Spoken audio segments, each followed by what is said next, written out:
Like when I started in music, I remember being like 21 and wrestling with this question of like, am I an artist or am I not an artist, you know? And I remember my resolution to that question was that I don't have to resolve that question. All I have to do is make whatever I want to make right now. Hey, boys in the borough, boys, always in the motherfucking borough. No, keep it thorough. See me on the streets, don't be asking for referrals. Hey, there's no running back. We on the road, that's a fact. Came so far, no going back. See me in the club, keep the seats, we up on the red. Shad, my guy, thank you for coming to the crib, man. Gladly. Bro, it's always good every time I see you, bro, because I think in terms of artists that come out of the city or that come out of Canada, you're one of those guys that's you've always remained authentic to yourself regardless of what the trends have been, right? And I think that is something that is hard to come by these days. I talk to a lot of young artists all the time asking me asking for advice and things, and the one thing that I notice is that they sometimes what they lack is the confidence to be themselves. And I think you, through the hard times, good times, you've always just been yourself, man. How I appreciate that. Yeah, man. Why? How is that? How have you done it that way without compromising? You know, you've been in the game 19 years, 20 years. Yeah, exactly. Yeah. You know, for me, I guess a few things. One, that's always what's interested me is trying to offer what I have to offer. Like that's what gets me excited. Right. So, trying to like illustrate with some examples, but I'll put it real simple. Like my heroes, right? My heroes were in high school, Common, Outkast, Lauryn Hill. And what was really special about all of them was they were unique. Like they were all bringing something to the table that like I'd never heard and that was so uniquely from their story or whatever, right? And so I just wanted to emulate that, and that's what gets me excited like about music. And you know what? I also feel like the gift of music is you get to be yourself. Like, off camera, we were just talking about the corporate world and all that. And it's like, it's hard in this world to be yourself. And music is that thing that allows you, okay, like, I have this little space where I get to say it the way I see it and in my terms. Like, that's like sacred. Like, I gotta honor that and never pollute that with nothing else. You know what I mean? Because it's hard. Like that's like a real gift we have as artists, so we gotta like exercise that. Have you ever felt the temptation to maybe try something that you didn't really feel was natural to you?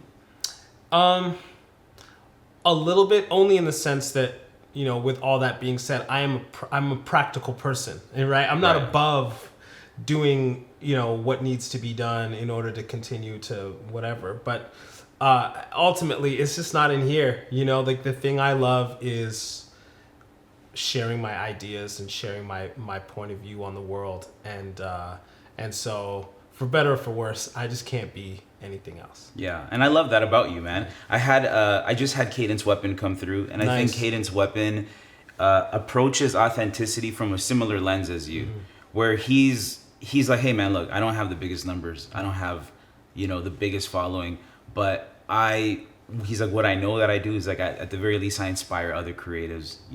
That'll be the mark and the legacy that I leave, right? And I think about artists like you guys, and there's very far and few in between, especially in hip hop.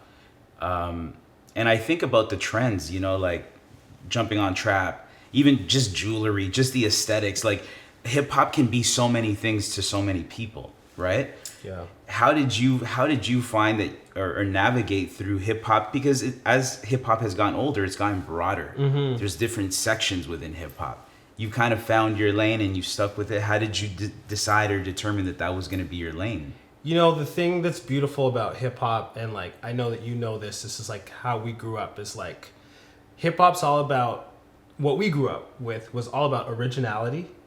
You got to come with something different. And it's competitive. Yeah. Right? So it's like this balance of these two things, these two awesome things. And what they end up doing at their best is it hones you, right? Because you got to compete. You always got to compete.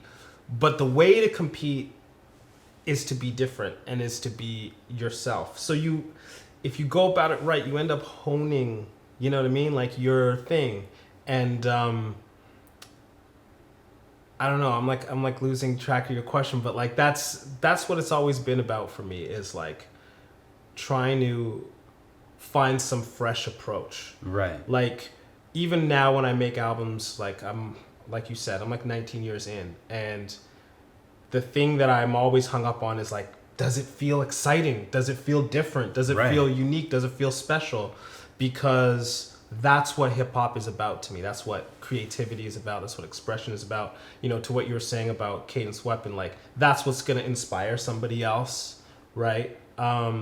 Is you got to take that chance, you got to take that risk, and you got to try to find something new and exciting and original. You know, because that's just what's fun about this thing. Yeah. You know? You mentioned, you know, keeping it interesting for yourself.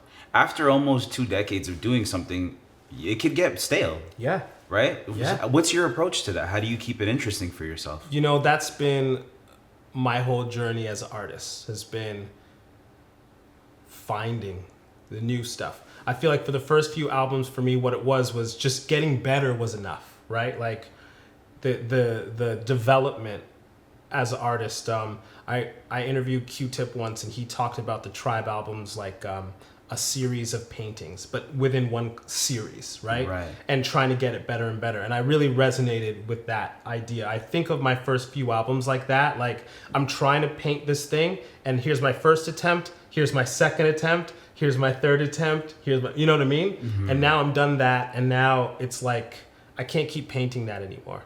So to answer your question, like my journey, I feel as an artist and in my career in general has been, you know, at first it was trying to paint this one painting, trying to do what my heroes did, but in my own way, and refining that.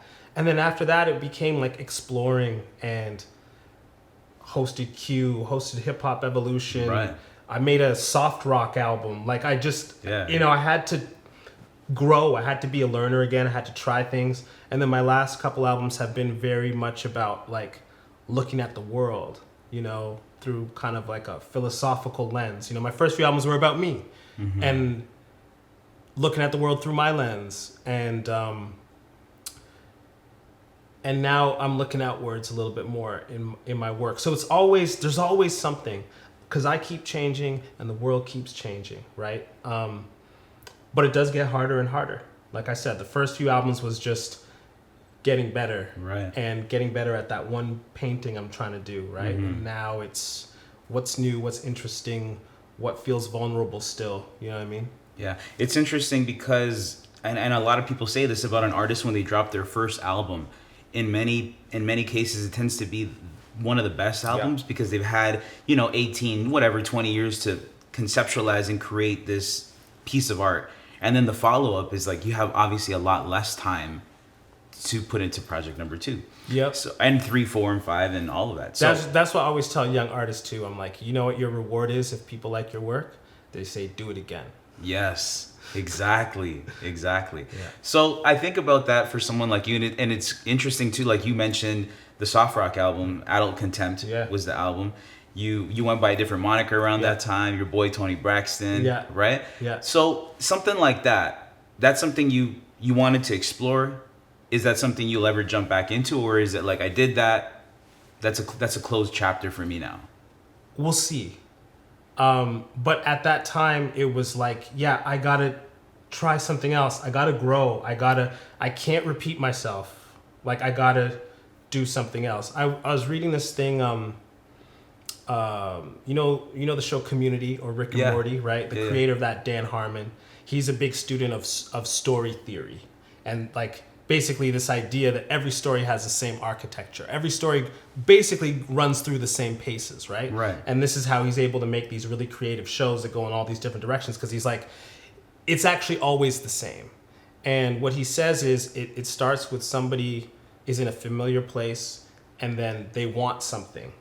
And so it moves them out of the familiar place into a place of risk. And they either get the thing or they don't get the thing, but they're changed, and then they come back to the familiar place. Right. So I bring up all of that up to say, like, that album feels like it's part of that process for me. Mm-hmm. It's like there's a familiar place for me. There's a thing that is deep in my creative DNA, which is rapping. And sometimes to get back there in an authentic way, you got to go on a journey, you know? For sure. You got to go out there and try to grow and, you know, try to develop. And then you end up back in that familiar place in a real honest way, you know? So to answer your question, like, will I get back to that? I think I'll always love music so much that I'll always want to explore every corner of it. You know, I'm a rapper first, but I love music. Right. And so I don't see myself not exploring all kinds of music, you know, as long as I have time to put into it. When you jumped into that project, I feel like it's so different from what everyone knew you for, from the music you had created before. How did you come up with, you know, how did you allow yourself to go in a direction that was so different, especially based on this conversation we're having about authenticity? Like, how do you know when it's too much of a reach versus somewhere where you're like, this is still me? I don't know. But that's part of the excitement, I feel like, as an artist is, you know, you're just trying to do what feels the most honest. And is it too much? Maybe. I mean, that one is so far out there, I couldn't even name it a Shad album because there's nothing recognizable from my at all. There's no thread. You know what I mean? It's just so different. So that was maybe was too much of a leap. You know what I mean? But I just gotta follow this, and you see, you know. Can we expect more things like that from Shad? Not necessarily like another Adult Contempt, but can we see you doing different things? I hope so. You were involved with playwriting and stuff like that too, right? I hope so. Like I'm gonna teach a couple classes in the fall. Right. One at Laurier where I went to school, like a music class. They're both music classes. So, you know, like teaching, like, and again, like I said, with music, I love all kinds of music. So I can't imagine just rapping for the next 10 years. Like I gotta explore. There's too many things I love. Yeah. So I gotta explore. And it's all just growth, not just as an artist, but as a human being. Because like making that album, I had to be vulnerable again. And it's good to be vulnerable again. I had to develop new skills. I took singing lessons, which I'd never taken any music lessons. Right. So it's like, it forces you to grow as an artist. It forces me to grow as a human being. And I'm just grateful for all of that, and I don't want to stop that. Yeah. We talked about rap right now. You mentioned and you want to do more than just rapping for the rest of your life. Do you feel like there's also an expiration date on a rapper? Like, do you feel like you get to a point where you're like, I can't be like 60 and still spitting bars? You know, do you feel like that? I'm gonna actually put forward the opposite theory. Okay, great. And the opposite theory to me goes like this. Like, we're 50 years into the history of hip hop. Mm-hmm. We've heard the story of a young artist coming up and a young person's life in hip hop so many times. And that's one of the great gifts of hip hop. We get that story, right? Right. And especially, you know, in times and from places where it's not often heard. But that's no longer actually a new frontier in hip hop. We've actually heard that now. Yeah, many times. Many times. You know what we haven't heard? A 60-year-old rapper talking about what it's like to be 60.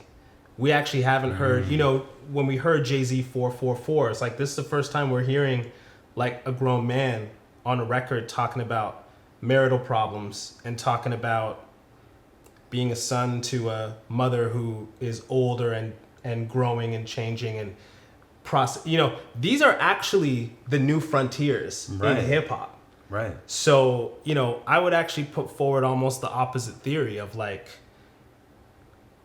that's maybe the new exciting thing to hear, right? If people do it right. If people aren't just chasing being 25 forever, you know what I mean? Mm-hmm. Like if they're really going, how can I express this life stage right now? The other thing I've found that's really interesting as I've gotten older in hip hop is there's these different eras. We've lived through different eras already, right? Right. One thing I've found is when people have lived through a certain era, and they're really grounded in a certain era. On one hand, they'll never be young again. They'll never have that energy that comes from being a new artist again. But they'll also, how can I put it? No one will ever be as good as they are at that era of hip hop. Does that make sense? Yeah. Like when I see, like, say, I saw KRS-One perform, or if you see any of these, you know, maybe not any of them, but I'll use KRS-One for an example. Sure. KRS-One comes from an era where performing was what you could do with hip hop. He went into the recording era, but where he really comes from is like battling, get on the stage and shut it down, like having the reputation as the best rapper in New York on the stage and on the radio station. That was it. No one will perform better than KRS-One when it comes to getting or that era. You go see Cardi perform, right? Cardinal. He's not from that era, but you know, he's also from the live rock the party era. I love all the new artists. They'll never rock a party like Cardi. They're just not from it. They're just not from it like that. So that's another real interesting thing to me with hip hop as it grows is now we have this foundation, we have this culture, and everybody from their era, I think, will always be the best at that energy, the vibe of that time, and bringing that forward. And so that's when you get a real culture. You know what I mean? That's where you get a culture where there's tradition and then there's innovation. And you always preserve the tradition, and those people will always be the best at bringing that energy forward. And then you have people that will be pushing the boundaries and taking it to new places. I've talked way too long. No, this is great. As you're speaking, I'm hearing you, and I'm like, wow, these are things that they almost seem obvious because it's not a super old culture, but maybe something we don't explore enough. Yeah. Right? Like, should there be a shelf life? Everybody says music is a young man's game. Why? Why are these commonalities that we've just accepted, right? Especially now. You know, you got to take into account the reality of the new technology. It's like before, there was a limited, like you go to a record store, there's like 20 new spots for new releases. Right. So these labels are trying to fill 20 new spots for new releases. So let's say an artist is pushing whatever age. Back in those days, it was probably like pushing 30. Right. And maybe their last album didn't do well, they're out, right? Now, that constraint does not exist. As long as you want to make music, you can make music and you can put out music and you can try to find an audience for your music. So that constraint literally doesn't exist. So why should it exist mentally? Just take it, remove it, right? And if you still have passion, you know, like I said, to me, music is sacred. So if you don't have the passion, I hope I step away if it's not in my heart anymore, because I just never want to disrespect it. But if it's there, then there's at least a couple reasons I can think of for people to continue to create and express themselves. I love this, man. I love this conversation. I love talking to people who love hip hop and who love the culture. Obviously, you love it, you know, and we're talking about, is there a certain age? Is there a cutoff age? I agree there shouldn't be. I also think that Hip Hop Evolution was one of the first projects that really, in the best way, paid homage to the pioneers in a way that hadn't been done before. Thank you. So congrats to you, Darby, Rod. You know the whole squad. I know the squad. You guys are all fam. Yeah, but I was so happy to see that project do so well. And I know you personally had incredible conversations with a lot of these pioneers.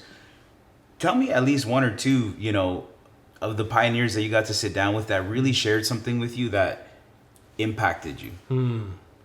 So I'll tell you just a couple that come to mind because, you know, you interview people, you know, it's like there's so many great conversations. It's hard to remember them all. Yeah, of course. But, you know, a couple that come to mind right away was Busta Rhymes.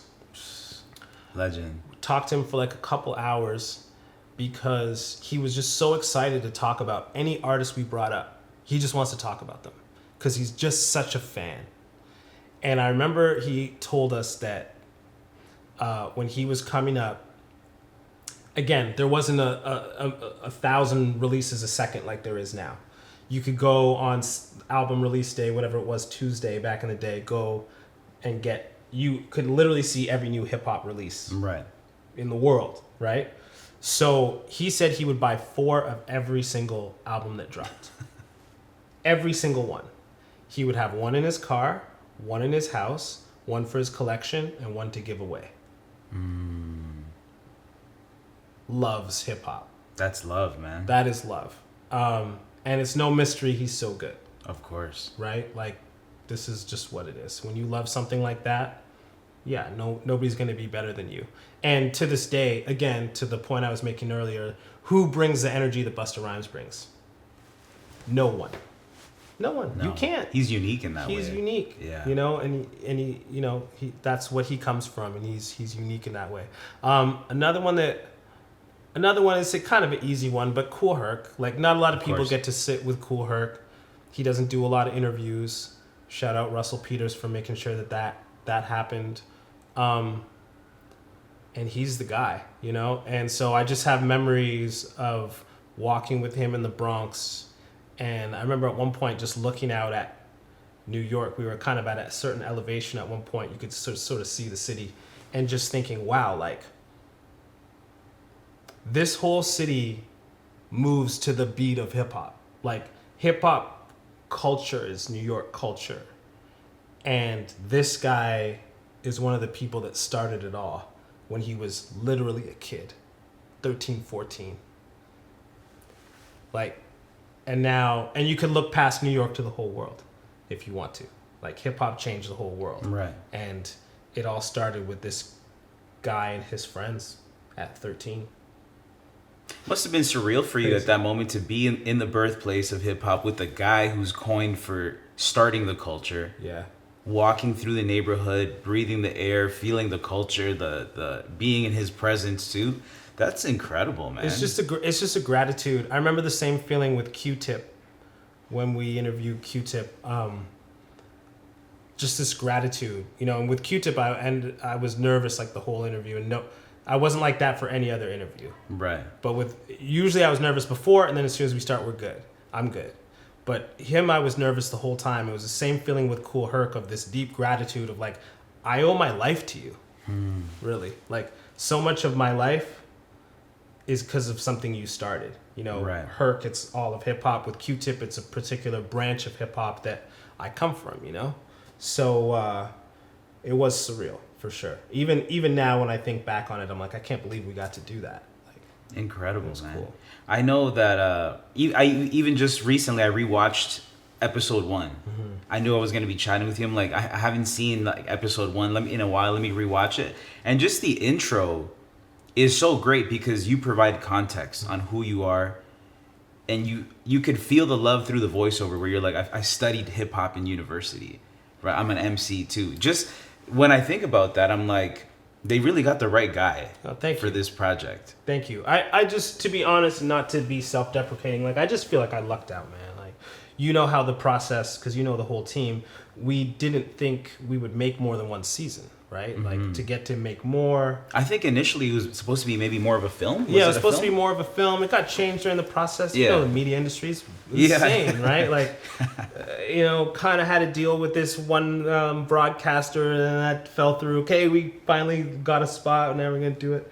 Anyways, and it's all timing like anything, right? So I think we happened to get distribution with Netflix at a time where Netflix was really looking to expand and grow, and there weren't a lot of hip hop docs, like you were saying, period.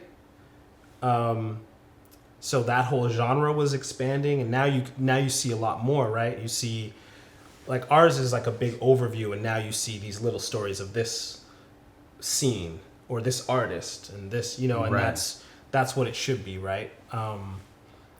But timing and everything, and I just feel really fortunate to get to have been a part of it, and, you know, those guys, Buns and Darby and Dell, everyone involved, like, they're just, you know, they're so deep. Great team. You're part of a great family with those guys. Mm-hmm. Also want to say thank you. You guys actually gave me a thank you credit at the end of episode 1, so I was like, I was moved by the fam, you know? Sick. But going back to that, obviously Peabody award-winning show, Emmy award-winning series. What did you find that did for anything for your career? Did it propel your career, your recognition? Did other opportunities come from that for you? Yeah, but interestingly, like that was kind of I don't want to say one-off. Like there, like maybe I'll do more of that, but I really lucked into that opportunity. Like that was again a time where I felt really open to trying different things, right? And then those guys asked me if I would host the first season. You don't say no to something like that, like especially if you are in that season of your career where you're like, yeah, I want to try new things. I want to do different things. But it's not something like I'm like actively trying to build off of. And also, frankly, it's hard to follow that up with anything like it's hard, man. Other stuff's not that interesting. interesting. Yeah. Other stuff's not that interesting, you know. Yeah. Compared to that, did Q come before or after Hip Hop Evolution? Technically after, because we had started filming season 1 already. Okay. But it hadn't come out. It came out. The first season came out like maybe 2 weeks after I was let go, something like that. But we had filmed it, or almost all filmed it all, right? Before, but yeah, that was all in that same period of like openness to. It seems like at that period in your career, you were down to explore like a more journalistic side. Just anything, you know. I was just down to explore. Like that's when I made that Adult Contempt. You know, right. I was just, I want to explore. You know, I want to try different things. I want to be a learner again, and something happens like with the universe, quote unquote, where you know, that's what you feel in your heart, and that's sort of what happens. That's kind of what presents itself. Right. Yeah. What would you say your biggest takeaway from Q was? You So did that many for things. what, a year? Yeah, about a year. So many things, you know, like that was so different. I never worked, even Hip Hop Evolution. I mean, we had a production company, but like I didn't go into the production company, and it was a relatively small one. So Q was first time working in like a company, you know what I mean? Like a big corporate thing 9 to 5 with like, yeah, you know, people and politics and things, right, you know? Of course. So it was my first and only experience really with that.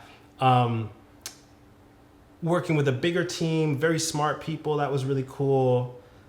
But probably like the biggest takeaway was the vulnerability of being a learner, like really being a learner. I mean, Hip Hop Evolution was the same thing, but it was dropping in and out of it. Right. Whereas Q was, I was hosting like 4 days a week.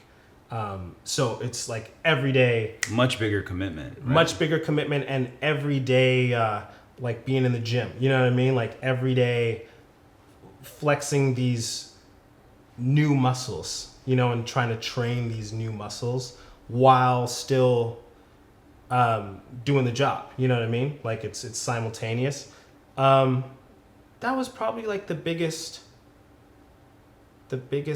lesson of it. And then of course, like what you learn from the people, right? Like we did like 5 interviews a day, right? So you're absorbing.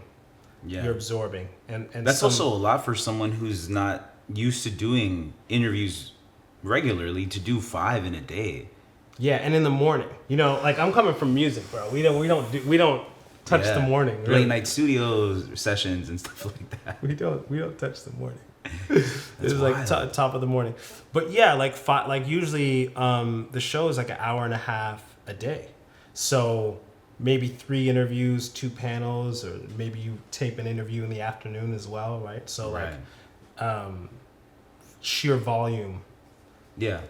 Kind of, you know, conversation, interaction, reading, research. But it was great. You know, I have really fond memories of just that experience, and just the what it requires of you every day in terms of like engagement and focus, and, you know, trying to put on a show for the country. And for sure. You know, so yeah. Yeah, I worked, as you know, with Strombo for many years. So watching George do The Hour, which turned into George Strombolopoulos Tonight, and being on set with him every day. Sometimes he'd do 2, 3, 4 interviews in a day. And just the level of commitment, but also the level of just brain power that it Energy. takes to have mental energy. Mental energy. You know, I do interviews as well. There's been times I've had to do multiple interviews, and the drain that I feel after an interview, not because I didn't like it, but just because I'm focused and I want to give it my best. The mental drain is just as much as going to the gym. You feel tired after. You do feel tired after because you're trying to, you know, and that's what I think is so great about it. It really calls a lot of good out of you, right? Because you're like, I want to bring my best to this person. Yes. And I want to bring my best to this conversation for the sake of the audience as well, right? And it requires a mental energy of just focus on this human being, right? It also requires the mental energy of disarming yourself, right? Because this guest is, as much as you might be nervous, the guest is nervous and you're their host. Yeah. So you actually have to be the first to sort of take off any of your stuff in order to welcome them. That takes mental energy. It does. Yeah. Right? So, but again, it's all good stuff just like on a human level. And to have that called out of you every day is a gift. Yeah. As much as it's taxing, it's a gift. Yeah. I love this conversation too because there isn't many artists that I could think of that have flipped between behind the camera, in front of the camera, being a host, being the, you know, interviewee, and you've kind of done all of it at this point. And for different projects too. Hip Hop Evolution is one where you're more on a camera set, you know, there's a director, and then there's, you know, the day-to-day different kind of daily grind at Q. It's very different, right? Yeah, and it's just different experiences. And I'm grateful for all of that. Like when I started in music, I remember being like 21 and wrestling with this question of like, am I an artist or am I not an artist, you know? And I remember my resolution to that question was that I don't have to resolve that question. All I have to do is make whatever I want to make right now. Why do I have to answer some question about some big thing over my head? All I got to do is participate in the thing I want to participate in right now, and then we'll see. And I feel like the different experiences I've had has been the result of that mentality of like, I'm not going to define myself. Other people will define me. Like all I'm going to do is evaluate each opportunity and if it resonates with me and give it my full effort and then see what's up. You know what I mean? And so, looking back, I'm like, I'm just grateful for this range of opportunities and all the people I've been able to chat to. And, you know, like I said, on Q, it was like 4 or 5 people a day. Wild. Yeah. For a year. For a year, yeah. Talk to a lot of people. A lot of people. Damn, a lot man. of people. I'm You're around Strongbow's show. It's like it's a lot of people. It's a lot of people. And some of them are really interesting. Yeah, of course. Not all of them, but some of them. Some of them you got to pull. You got to do the work. You got to really pull people, you know, pull things out of people. But I feel you. That's part of the job, right? That's part of the gig. Yeah. That being said, is that something you would ever want to explore again if it was offered in a similar capacity? Maybe. Again, it's like, I always put it this way. Music is the only thing that I've ever done with no one asking me to do it. No one needs to ask me to make music. It's just, I got to do it. I'm going to do it. Right. Anything else has been an opportunity that's come across my path that's felt interesting and felt aligned, you know, with me at that time. So to answer your question, maybe, you know, I'm open to anything, but it would have to just align with me at the time that the opportunity presents itself. Right. Yeah. You said music is the only thing that you do. No one's asked you to do it. Yeah. Is it because at this point it's therapeutic for you, or? You know, it's still the core of my career. So like in a sense, I am asked to do it, but like even if no one asked me to do it, I would still do it. I remember in the pandemic. You know, everything was shut down, early pandemic time. And this is going to be a long story, but there's a point to it. Go for it. Early in the pandemic, you remember that Last Dance was on Netflix, the Michael Jordan documentary? Yes, yeah. So everyone's watching that. I'm watching that, obviously. And there's a point in the documentary towards the end where the team, they're done their final season, and the coach is talking about this ceremony that they had where, you know, Phil Jackson's kind of like a spiritual dude, right? So like he got everybody to like write something, and then they burnt it in this fire in the middle, right? And it's sort of like the end of their team. And at a, you know, kind of innocuous comment, but Steve Kerr is like, yeah, we all wrote something, we burned it down. Michael Jordan even wrote a poem and burnt it in the thing. And as soon as he said that, like, I was like, that is so funny. Like, the idea of Michael Jordan writing a poem is like so funny to me. Like, just imagining it being terrible, you know, because he's just like not an emotional person at all. You know what I mean? Like, our sense of him anyways is like he's not an emotionally intelligent person. Like, he's just like a psycho competitor, and he's like trying to write a poem, and his teammates are just like trying not to laugh because they're terrified of him or whatever. So anyways, so I spent the whole next day writing 12 Michael Jordan poems in my imagined voice of like Michael Jordan. And like from his perspective. From his perspective. Okay, I got you. Yeah. Just imagining like a book of Michael Jordan poetry, you know? And then I set up an Instagram page, and I found like a picture of Michael Jordan like this with like a Kangol hat backwards. And I set up like a Michael Jordan Instagram poetry page with like 12 poems. And I bring that up to say, like, no one asked me to do that. Right. But you were committed. This is what I do if no one asks me to do something, is I'm just going to, like, make something. Mm-hmm. It's just part of you. It's just part of me. It's just part of me, you know, and that long story, apologies for that long story. No, that was the best. That story, like, illustrates, you know, that's that part of me, you know. Right. That Does this page still exist? Number one. Yeah. It's called MJJ Poetry. Michael Jeffrey Jordan. I love MJJ Poetry. You know, it's like, I wasn't sharing it. I wasn't promoting it. It's just, this is who I am on a very deep level. Like, no one has to ask me to create. I love that, man. Okay. Because it's true. I mean, at that point, you know, even as you were asking your younger self, am I an artist? Mm-hmm. I think even if you don't want to put a label on it, I'm not going to do it for you. But I will say that's what an artist is. Yeah. You're creating it. You're creating because you want to. Yeah. You're creating because you just feel like this is what naturally comes to you. At the end of that 24 hours, like, I was so satisfied. You know what I mean? Yeah. Like, I had an idea, it amused me, maybe nobody else, and I executed on it in a way that, like, I was really satisfied with. That's the core of who I am. So, you know, everything else, I look at it through a bit of a different lens, you know. Is it interesting? Is it going to be helpful? Is it going to grow me? Okay, then maybe yes. But creating is just like a reflex. Yeah, and you do it consistently. Like, I feel like, again, maybe not when you have, you know, when you're doing a whole bunch of projects, but even in recent times, as I'm going through your, you know, we follow each other on Instagram, you're always dropping something new. Yeah. I feel like you're consistently putting, it could be a single here. So why don't we actually talk about so you have a remix that's coming out with Socrates on it. Yep. The original track dropped last month. Yep. Right? Talk to me about this track. That's right. So, exactly. So that one, for example, so Danny Miles, he's a drummer in a band called July Talk, and he makes beats. He makes these great kind of dusty kind of Mad Libby, you know, beats. And he had hit me a while ago with like a pack of beats, and I think I was finishing another project, so I didn't get to fully, you know, take them in.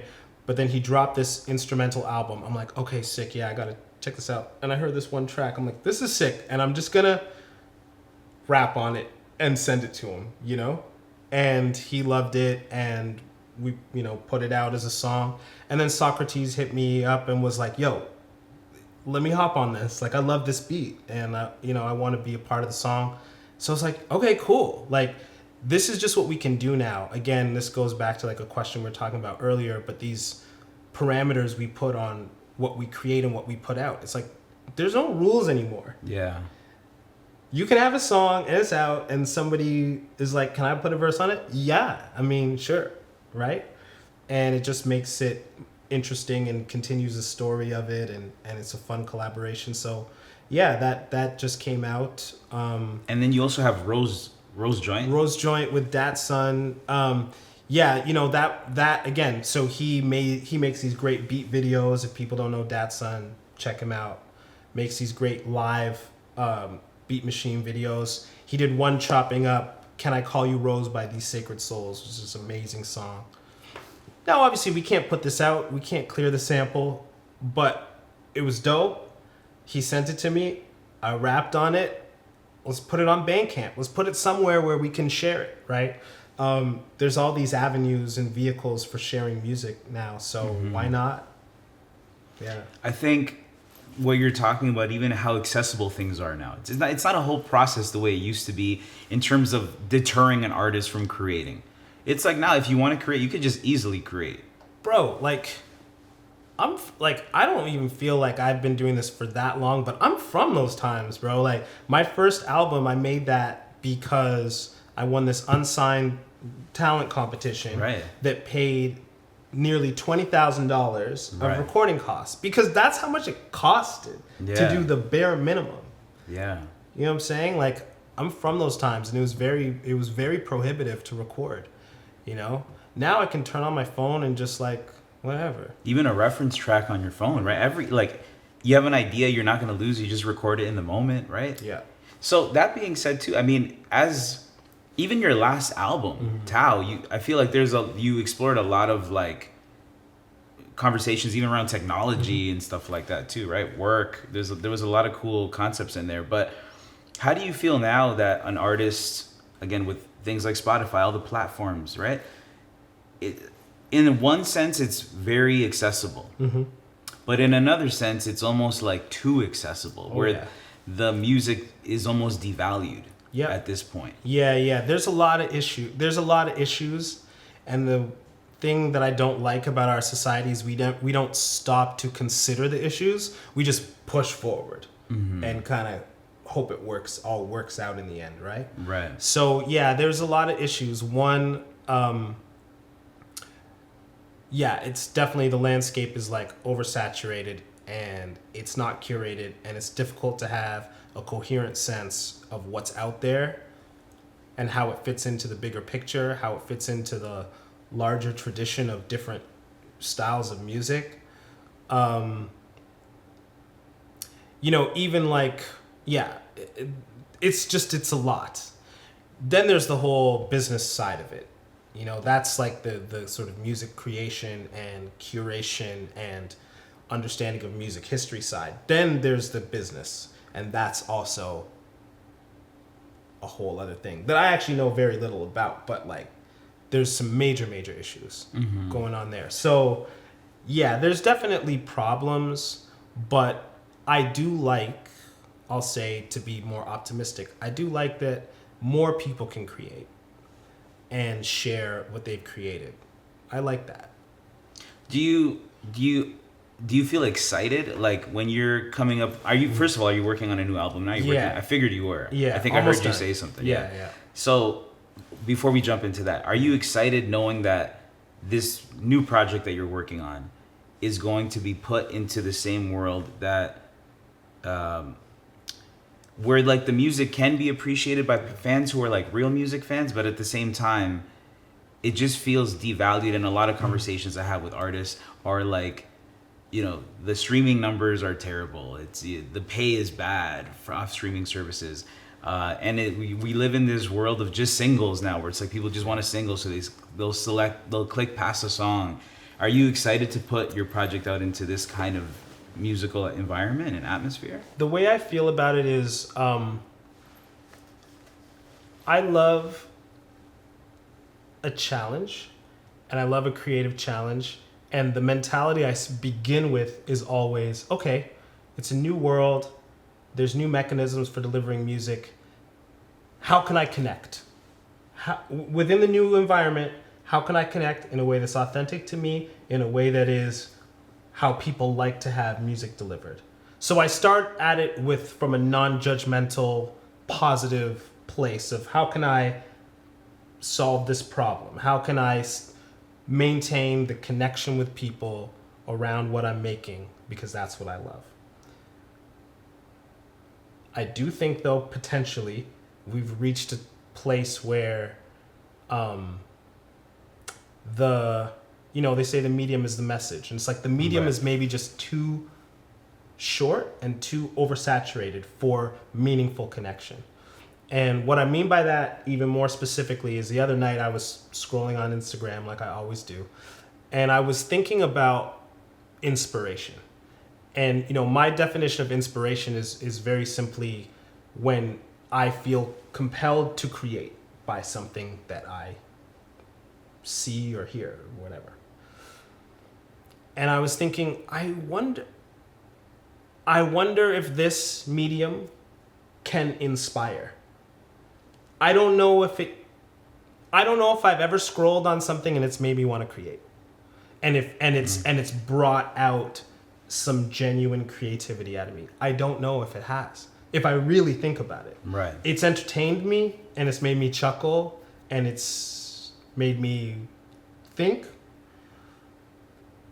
But I don't know if it's ever touched that part of me where words start to come out, images start to come out, my soul starts to come out.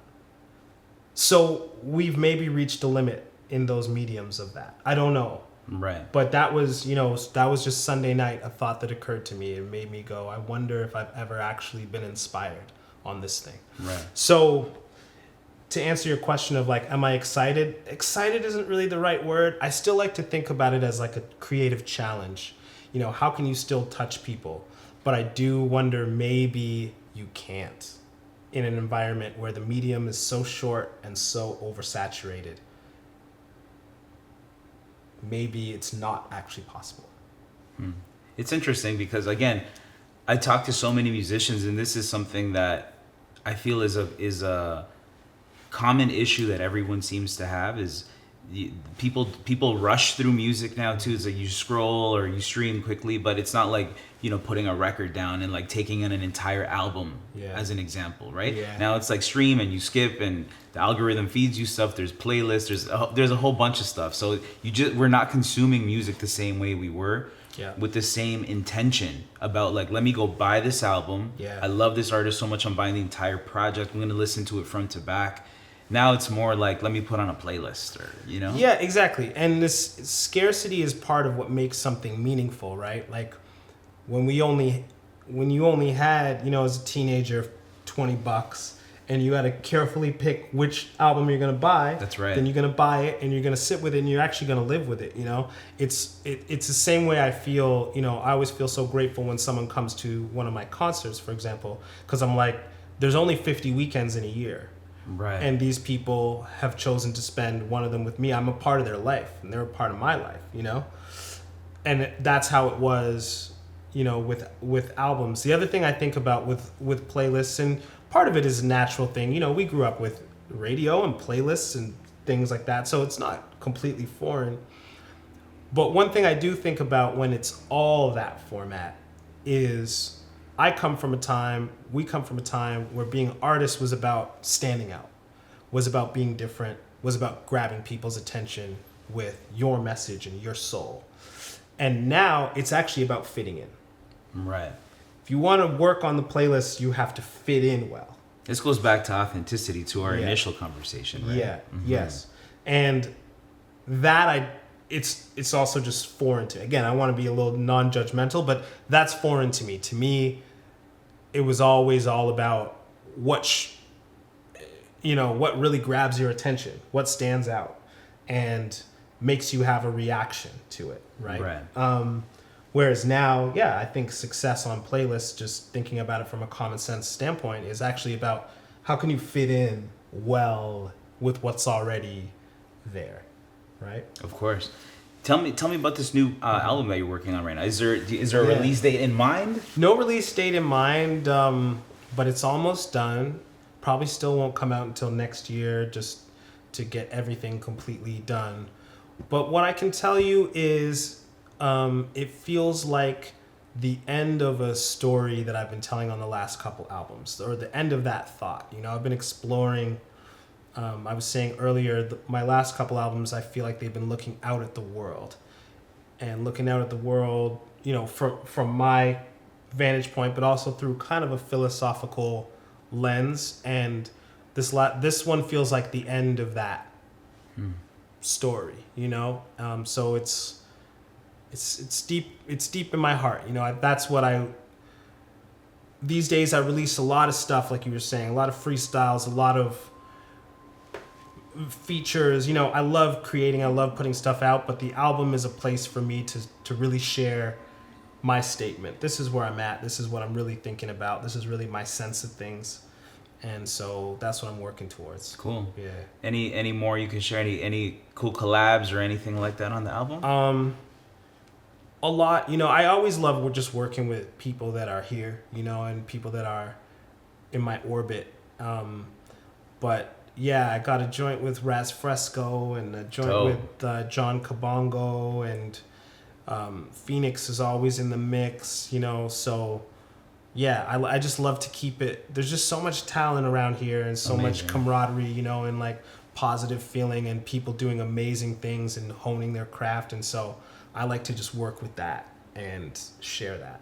And are you going to treat this as like an official release? You're going to submit it for Junos, Polaris, all that stuff? Yeah. This will be my next kind of, like I said, my next real statement. Amazing, man. Yeah. I hope you get that 6 short list for the Prism Prize. Thank you. Thank you. And let's talk about your Juno win, man. I feel like that win was it was such a good look for you at that time too, just because that album really was strong. All your music is strong, but I remember that album, there was something in Toronto at that time. It just needed that sound. It just needed what you were bringing to the city and to the country. So when you took that, I felt like shit, this is really good for Shad, man. Thank you. Yeah, you know, everything, when I look back, it's like, yeah, everything is timing and moments, you know. And I do think, at that time, for whatever reason, I remember even feeling it at that point, like being surprised with how the music was resonating. Like that just happened to be that moment, you know. I think around that time, 2010-ish, like people had an appetite for independent music and stuff that just felt real and homemade, and my stuff was really homemade, you know what I mean? Like people, there was just an appetite for that energy, and you know, I happened to be fortunate enough to provide that feeling, you know, at that time. So yeah, that was special. Yeah, it was very special. Of course, a surprise, you know? Yeah. I mean, you were up against Drake. Exactly. I think a lot of people thought Drake is going to win. Of course, it's an industry award, right? It's like an industry award. The Juno is an industry award. Yeah, and also he was hosting that year, I believe, right? He was, yeah. That award was given the night before the big award show that he was hosting. Right. But yeah, he was hosting that year. He put out his big major label debut. You know, right. Thank Me Later. Yeah, I remember there being controversy just because you won, and a lot of people were saying, you know, how are they gonna make Drake come out and host and all this stuff, and he didn't win any Junos, or I don't know if he didn't win any. I don't think he won any that year. He didn't win any. Right, he didn't win any. Yeah. So there was controversy around that. I do remember having those conversations, even at the CBC and stuff, and just thinking, what are your thoughts on that? Yeah, I mean, it was a big surprise, right? Like he had won the year before. Right. He had won a couple for So Far Gone. Right. If I'm getting the chronology right. And then he was up for 6 awards. He was up for 6 awards. That's so definitely like after he hosted on the Sunday night and didn't win any awards, it was significant, right? Like I don't think that had ever really happened, that a host nominated, maybe no one else was nominated for more awards than he was that entire year, right? Right. And that's just, you know, that's the way things go, you know, unfortunately, for him. Like that's, I mean, yeah, like he's enjoyed a lot of success. He's had a lot of, you know, sun doesn't shine on any of us 365 days a year, right? Right. But that was unfortunate because that was a significant night for him, right? Mm-hmm. Hosting the awards in his home country, being up for 6, his debut album, you know, for him to not walk away with any awards. Yeah. You know, I'd imagine, especially at that time, he was probably 27, 2 or something, you know, like Yeah. that's hard on a kid, right? Yeah. So I'd imagine he was feeling that. He's obviously a very strong person, but I think probably a 22-year-old kid or however old he was, like that's, you know, you're gonna feel feelings about that. Yeah. Yeah. Sometimes when you look at those kind of situations too, you think to yourself, do like, and he's spoken about this a lot too, and I actually want to get your opinion on this. Do accolades matter? And how much do accolades matter? Yeah, I mean that's where I say like kind of he's fine, everyone's fine, right? Right. Like they don't matter that much, you know. Yeah. Ultimately, especially at the level that he's at, right? Like winning a Juno at this point for him, winning a Grammy means nothing, right? Yeah. Materially, He's even stopped submitting from what I remember hearing, right? what's the point? Like, Yeah. I mean, he could, but materially speaking for himself, it doesn't really matter Right. to his listenership. You know what I mean? To people becoming aware of his music and hearing it. Like, it doesn't affect that whatsoever. And that's ultimately, you know, kind of what it's about. If it's about anything, right? Like giving awards for music. It's funny, like before those Junos, I actually wrote a thing in the Vancouver Sun that was kind of questioning music awards in general, right? Because what I was saying was, I understand the purpose of it. The purpose of it, like it benefited me, is to elevate the profile of artists so they can Absolutely. sort of share more music. But if it gets to a point where it's just sort of like self-congratulatory and becomes this sort of source of bitterness and like weirdness, then we're kind of missing the point, right? Like if we have this platform, it should be to share what music is about, which is like love, you know what I mean? So maybe we could do more with these award shows that, you know, like, so anyways, to answer your question, what do accolades mean? Well, practically speaking, they can mean getting more listeners, right? But beyond that, we got to just be careful, you know, that it doesn't become about the accolades. Because Right. that's silly. Like, it really makes no sense. Yeah. You cannot, music is subjective, first of all, and secondly, music is not about us elevating ourselves. Yeah, yeah.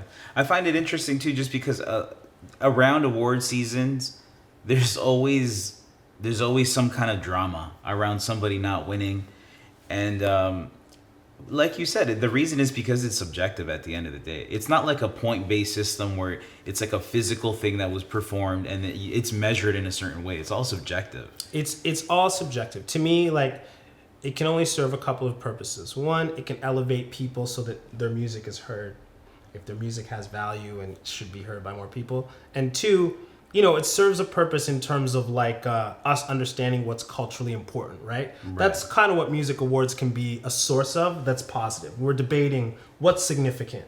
Is, you know, this Beyonce album significant? Is this other album, you know what I mean? What's more significant? What are we going to canonize? You know what I mean? What's going to last forever? What's not going to last forever?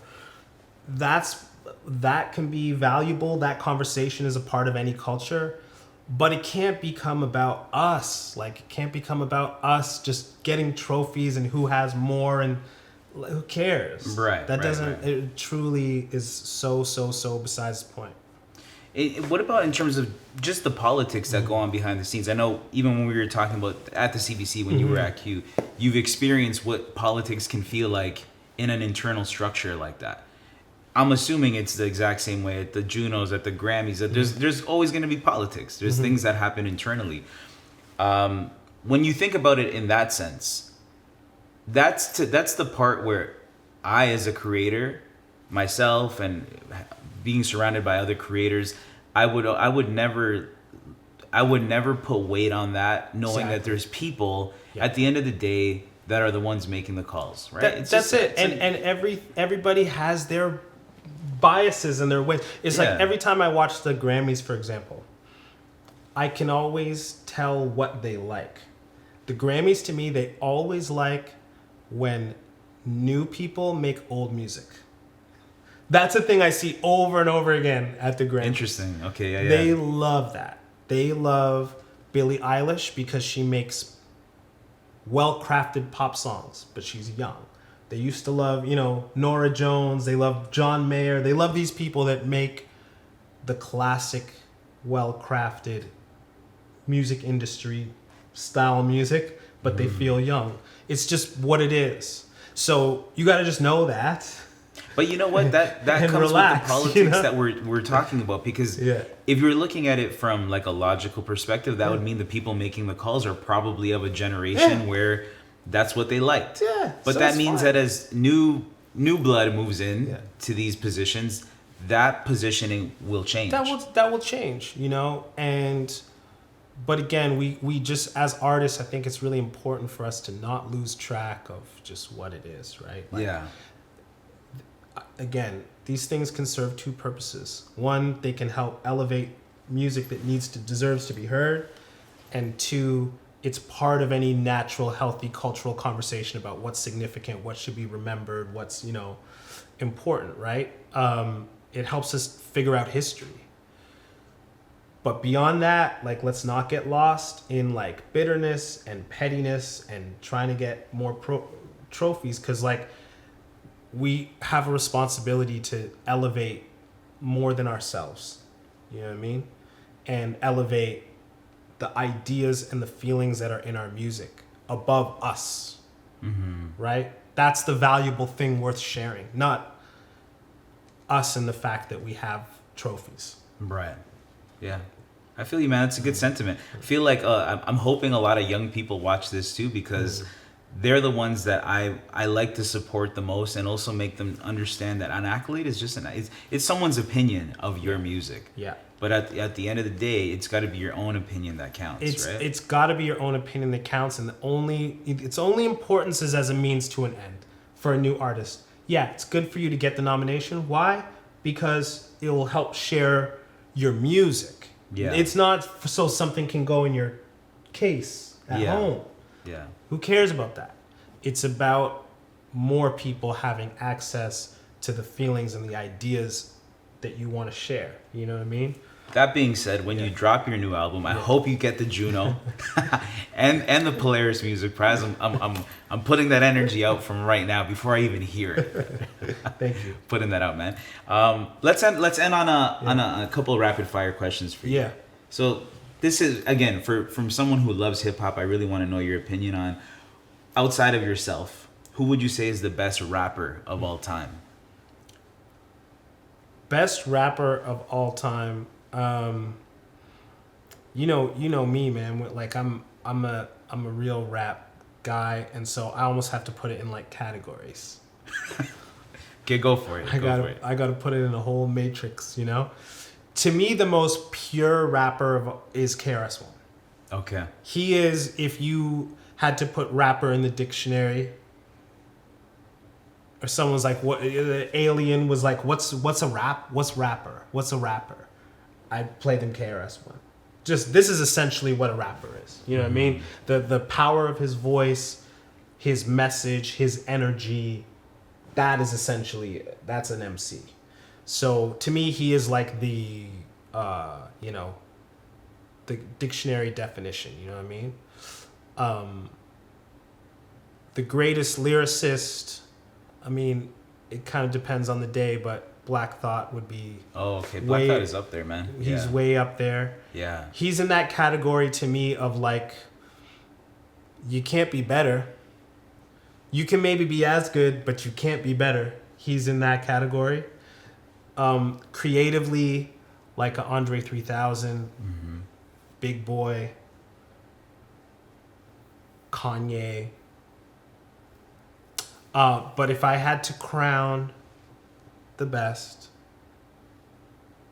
recording artist. Okay, now I'm in the recording category. Kendrick, okay. Nobody has been better at making recorded music, hip hop or otherwise, than Kendrick. I don't even understand some of the things he does as a recording artist. Are you talking about like all encompassing, like textures, sounds, Yeah, vocals? like his ideas and then the way he executes them. Lyrically, vocally, and in the studio. That being said, then let me ask you, what were your thoughts on the Drake and Kendrick beef? Amazing. There's nothing that compares to it, in our lifetimes of watching battles go down. Yeah. Like, to the point where everyone collectively on the Sunday night was exhausted. I was trying to keep up. I'm like, there's more coming out? I'm like, what's happening? Like, it was so great that everyone was like exhausted. I was doing interviews about it through the week, and every time I do an interview, something new would happen. Like 10 seconds later, it would make the whole interview moot. Like, Yeah, it's just interesting, too. non-stop developments in the plot and side plots. Yeah. was Now that the dust nuts. has settled, this is the good thing. It seems like it's done. The dust has settled. Now we have a broader, or I would say like a perspective where it's all encompassing. You can see all the pieces now. Whereas like on the Sunday or even the day after, dust is still settling. You're trying to understand, like, so was that fake information that was fed? What's this allegation? Who made that? Was a mustard beat, so it's West Coast. Like, there's all these things that were flying around, right?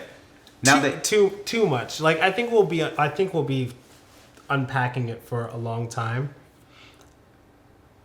It was incredible, like, two guys at the top of the game sending like 6-minute songs at each other on a daily basis was like nuts. But when the dust settles, I think we'll remember like that was incredible. But also there was a lot of weird stuff. Like, I personally don't like the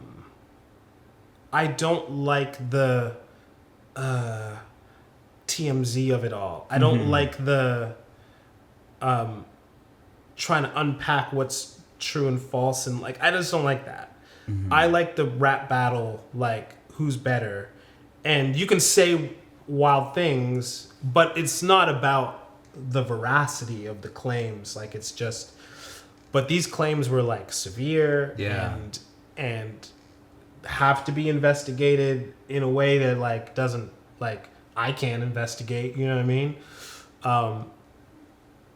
So I didn't love all of that, but just the fact of the two biggest rappers of the last 15 years sending 6-minute songs at each other on like an hourly basis is wild. Yeah. I agree. I don't like the TMZ aspect of it. I don't like the fact that, when it turns into these severe allegations, I get it. That TMZ factor is what keeps people coming back and people are drawn to that. But it moves away from, it turns more into a spectacle and less about the music, right? Exactly. Like, you probably grew up with like battle culture. Like, that was what you could do with rap. You could freestyle, you could battle, you couldn't do anything else, a whole lot of anything else.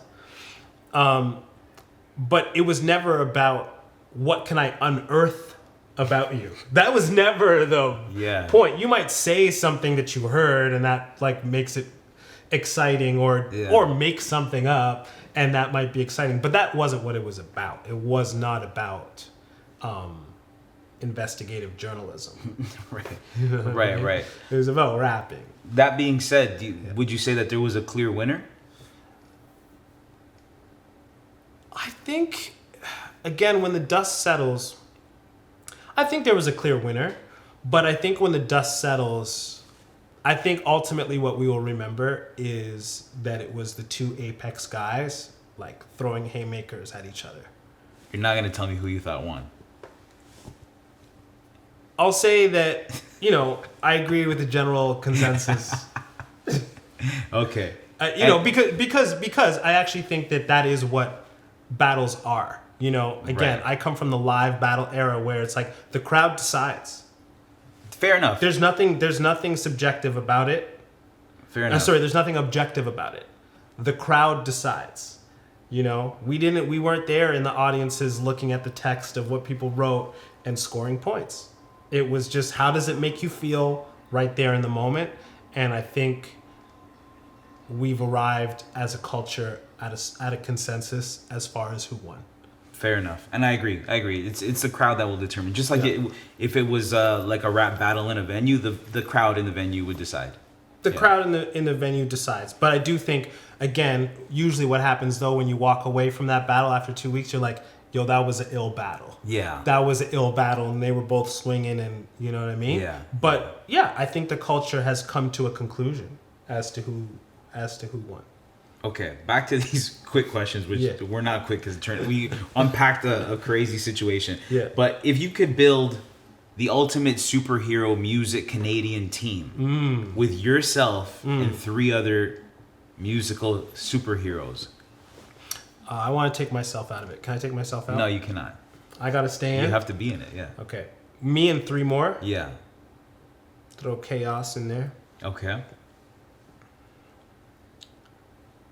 for the musicality and the versatility. I throw Toby in there. It's a fire group already. Throw Havaya in there. Okay, so that's it. So it's those 3 and you. Yeah. That'd be the ultimate group. And go across a couple little cohorts and generations and different vibes, and there you go. I would love. I hope at least all 4 of you get on one track. That would be a mega track. That would be fire. Putting that out there right now. I hope it happens. Yeah. I don't like putting myself in the mix. I like making a super group, but if I had to, yeah, that's. I mean, there's so many people to choose from, but they're all tremendous. In it, man. They're all tremendous, and they're different vibes, you know. It was like you are too, bro. Thank Come you. on, you got to put yourself in there too. Thank you. Last one, totally unrelated to anything we talked about. What is your favorite food spot in the city? You know what? I keep it very to my neighborhood. Okay. There's a lot of great food in my neighborhood. I go to the Caribbean Queen of Patties, Bloor and Lansdowne. You can go across Fire. the street. You got Sugo right there. Yeah. You got Soul Shakers and Shakers Club right there. I got everything I need just on my block, bro. That's it. You don't need to leave, bro. No. That's it. Yeah. That's all I need. Dog. Thank you so much, man. Bro, Pleasure. always great Anytime. catching up, brother. Thank Anytime. you, man.